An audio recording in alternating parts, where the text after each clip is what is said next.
నమస్తే, welcome to our channel. నేను పద్మిని, ప్రస్తుతంతో పాటు సోషల్ యాక్టివిస్ట్ కృష్ణకుమారి గారు ఉన్నారు. మాట్లాడతాం. మేడం నమస్తే. మేడం, కొండా సురేఖ గారి అంశం మరొక్కసారి తెర మీదకి వచ్చింది. ఎందుకంటే వాళ్ళ గురువారం కోర్టులో దీనికి సంబంధించినటువంటి వాదనలు ప్రతివాదనలు అనేది వినిపించడం జరిగింది న్యాయస్థానం ముందు. అయితే నాగార్జున గారు మరొక్కసారి కూడా ఆవిడ శిక్షార్హురాలు, క్షమాపణ చెప్పటము, పోస్టులు పెట్టడం కాదు, శిక్ష ఖచ్చితంగా ఆవిడకి పడాలి అని చెప్పి ఆయన అభిప్రాయాన్ని వ్యక్తం చేయడం జరిగింది. అలాగే ఆవిడ కూడా కేటీఆర్ గారి మీద చాలా గట్టిగానే విమర్శల్ని గుప్పించారని చెప్పుకోవచ్చు.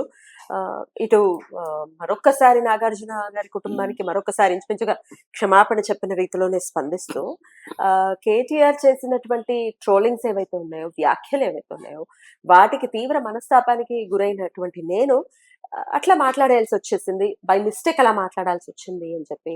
బట్ కేటీఆర్ గురించి చేసినటువంటి వ్యాఖ్యలు మాత్రం వెనక్కి తీసుకోవట్లేదు. ఆయన ఖచ్చితంగా ఆయనకు శిక్ష పడుతుంది, శిక్ష పడేలాగానే నేను చాలా ప్రయత్నిస్తానని చెప్పారు. అలాగే సీతక్క మీద చేసినటువంటి ట్రోలింగ్స్ ని కూడా ఆవిడ ఈ సందర్భంగా గుర్తు చేయడం జరిగింది. మరి ఈ మొత్తం అంశం మరొక్కసారి తెర మీదకి వచ్చింది, మరొక్కసారి నిప్పులు జరిగారు. కొండా సురేఖ గారు చల్లారిందిలే అనుకుంటే మళ్ళీ వచ్చింది సీన్ లోకి. ఎట్లా చూడొచ్చు ఈ అంశం? ఇవి చల్లారేవి కాదండి, ఇవి సంవత్సరం అవుతుంది ఎలక్షన్లు అయ్యి దగ్గర 11 నెలలు. ఇంకో 4 సంవత్సరాలకు మళ్ళీ ఎలక్షన్స్ వస్తాయి. ఎలక్షన్స్ వచ్చే వరకు ఇలాగే నడుస్తుంది. ఎందుకంటే కేటీఆర్ వాళ్ళు తెలంగాణ మా సొత్తు అనుకున్నారు, మా జాగీరు అనుకున్నారు, నీళ్లు నిధులు నియామకాలు మా ఇంటి కోసమే అనుకున్నారు అన్నట్లుగానే ప్రవర్తించారు. అట్లాగే కాంగ్రెస్ పార్టీని బొందబెడతాము అని చెప్పి శపథం చేసుకొని బొందబెట్టడానికే ప్రయత్నం చేసి ఆఖరి నిమిషంలో విఫలమయ్యారు. అది వేరే విషయం. బీజేపీ పార్టీతో చేరి కాంగ్రెస్ ని బొందబెట్టాలని చూశారు. కానీ ఆ బీజేపీ తమనే మింగే అయిపోతుంది అని అర్థం చేసుకుని కొంచెం కాంగ్రెస్ పార్టీకి రిలాక్సేషన్ ఇచ్చేసరికి కాంగ్రెస్ పార్టీ పుంజుకుని అధికారంలోకి వచ్చారు. ఈ అధికారంలోకి వచ్చిన తర్వాత మరి ఈ అక్కస్ ఎట్లా తీరాలి, ఈ కోపము ఉక్రోషం ఎట్లా చల్లారాలి? కానీ మొదట్లో బాగా డల్ అయిపోయారు. కేసీఆర్ అస్సలు అంతు పొంతు లేరు, అత్తాపత్తా లేరు.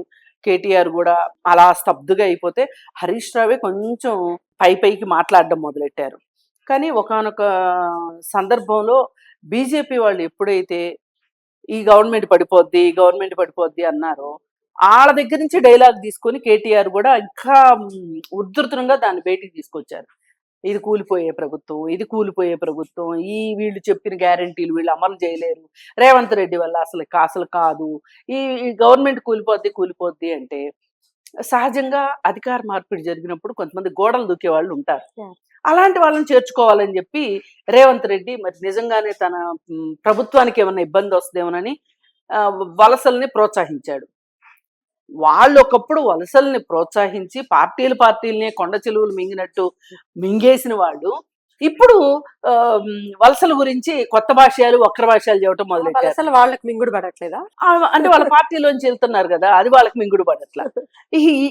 ఈ పోరులో ఏం చేశారంటే కేటీఆర్ వాళ్ళు కాంగ్రెస్ కు సంబంధించిన మంత్రులు ఎవరేం చేసినా ఏదో ఒక దిక్కుమాలిన వ్యాఖ్యానాలు చేయటము, వాళ్ళని అవమానించటము, వాళ్ళని విమర్శించటము, వాళ్ళు చేస్తున్న పనులు ప్రజల్లోకి సరిగా వెళ్ళనివ్వకుండా అడ్డుకట్ట వేసే విధంగా వాళ్ళు ఒక వ్యూహాన్ని రచించుకున్నారు.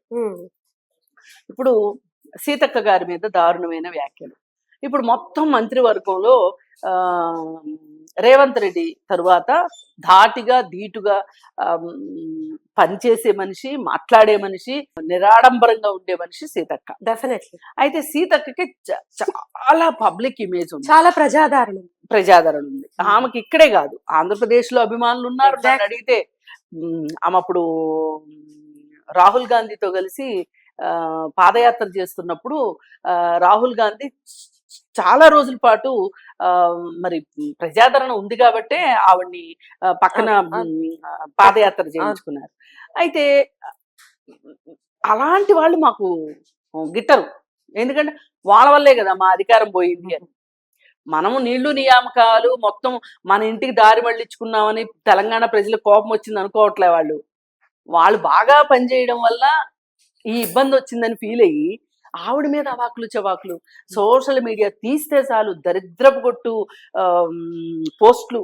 సీతక్కని ఆమె బాడీ షేమింగ్ చేసి, ఆమె ఒక ఎస్టీ మహిళ, ఆమె చదువుకుని నక్సలైట్లోకి అజ్ఞాతవాసంలోకి వెళ్ళి మళ్ళీ బయటకు వచ్చి పట్టుదలగా యూనివర్సిటీలో చేరి పిహెచ్డి చేసింది ఆవిడ.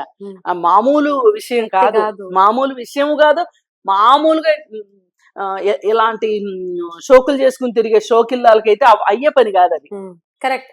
ఆమె చాలా గడ్డు పరిస్థితులు, తినటానికి తిండి లేని పరిస్థితి నుంచి ఆమె ఆ విధంగా విరోచితంగా కష్టాలను ఎదుర్కొని ఆమె పైకి వచ్చింది. ఆమెని అవాకులు చవాకులు, బాడీ షేమింగ్, ఇంకా ఎటువంటి బాడీ షేమింగ్, మాటలు, పైగా చేస్తున్న పనులు. అసలు కరోనా టైంలో ఈ మగ మహారాజులందరూ ఏసీ రూముల్లో కూర్చుని ఇంట్లో కూర్చున్నప్పుడు ఆవిడ బండి మీద సరుకులు సామాన్లు వేసుకొని వెళ్ళి, బట్టలు తీసుకొని వెళ్ళి అటవీ ప్రాంతాలకు వెళ్ళి, గిరిజన ప్రాంతాల్లోకి వెళ్ళి ఇచ్చింది. ఆవిడని ఎవరు మర్చిపోతారు? కానీ ఆవిడ్ని బాడీ షేమింగ్ చేయటం ద్వారా మరి ఆమె ప్రతిష్టను దెబ్బతీయాలని చూశారు. ఇది తప్పు కదా. మరి ఇది అయిపోయింది, నీచం. ఇది అయిపోయిన తర్వాత కొండా సురేఖ, ఆయన రఘునందన్ రావు, వీళ్ళిద్దరూ కలిసి ఒక సభలో, చేనేత కార్మికుల సభలో మాట్లాడుతున్న సందర్భంలో ఒక చేనేత దండని ఆవిడికి ఇచ్చాడు, మీరు వాళ్ళ సంక్షేమం కోసం పనిచేయండి అని. దానిపైన బూతురాతలు, ఎగతాళిలు చేస్తే ఆవిడికి కోపం వచ్చింది. ఆవిడకి కోపం వచ్చి ఆమె కలకత్తా కాళ్ళలాగా విరుచుకుపడింది. ఈ విరుచుకుపడి ఆ ఆవేశంలో ఆమె కాస్త డీవియేట్ అయ్యి నాగార్జున కుటుంబం మీద కూడా దీన్ని కాస్త నోటిపారుదల చేసింది. చేస్తే సరే, అటు నాగార్జున కావచ్చు, మామూలుగా అయితే నాగార్జున పెద్దగా స్పందించడు. ఏమని మాట్లాడుకుంటారో మాట్లాడుకోండి. ఇప్పుడు వేణుస్వామి అంత వ్యాఖ్యానం చేశాడు నిజానికి, అదే ఇంకొకరికి ఎంత కోపం వస్తుంది, పట్టించుకోలే. కానీ ఇక్కడ మట్టుకు కేటీఆర్ ప్రోద్బలంతోనే నాగార్జున కూడా స్పందించాడు. నాగార్జున ఇంత పట్టుదల పట్టడం వెనక కేటీఆర్ హస్తం ఉంది అనేది చాలా మంది అనుకుంటున్నారు. అయితే ఇంకా నాగార్జునకి ఆవిడ సమాధానం చెప్పింది. ఆమె కేటీఆర్ విషయంలో మటుకు నేను అన్నదానికే కట్టుబడి ఉంటా అని ఆవిడ కూర్చుంది. సరే, పన్ను నష్టం దావాలేశారు, ఆయన 100 కోట్లకి ఈయన 100 కోట్లకి వేశారు. అయితే ఆవిడ క్లియర్గా చెప్పేసింది ఏమనంటే, నేను కేటీఆర్ నన్ను బాగా ఉద్రేకపడేటట్లు, ఉక్రోషపడేటట్లు, నన్ను అనరాని మాటలని, నేను బాగా బాధపడేటట్లుగా చేశాడు. ఉద్దేశపూర్వకంగా చేశాడు, కావాలని చేశాడు. కానీ నేను మట్టుకు అతన్ని తిట్టే ప్రాసెస్లో మిమ్మల్ని ఉద్దేశపూర్వకంగా మట్టుకు మిమ్మల్ని నేను ప్రస్తావించలేదు. ఆ కోపంలో, బాధలో అలా వచ్చేసాయి మాటలు, నన్ను ఏమి అనుకోవద్దు, మీ బాధ నాకు అర్థమైంది అని ఆమె చాలా సామరస్యంగా చెప్పింది. సరే, చెప్తే మనం కూడా మాట్లాడుకున్నాం. కోర్టు ఏమంటది, సారీ చెప్పేసిన దానికి ఇంకా కోర్టు కూడా సరే సారీ చెప్పింది కదయ్యా అని అంటారు. సరే, ఏం జరిగినా కోర్టులు నిర్ణయిస్తాయి అనుకున్నాం మనం. అది అలా ఉంటే ఇప్పుడు మళ్ళీ నాగార్జున నాకు సారీలతో పని లేదు, నాకు ఆ పనిష్మెంట్ కావాల్సిందే, నా పరువు పోయింది అని ఆయన స్టాండ్గా నిలబడ్డారు, విత్ స్టాండ్ అయ్యి ఉన్నారు. ఇప్పుడు ఈమె ఏమంటుంది అంటే, మళ్ళీ ఇంకొకసారి అవే మాటలు చెప్పి కేటీఆర్ని మటుకు నేను వదిలేది లేదు.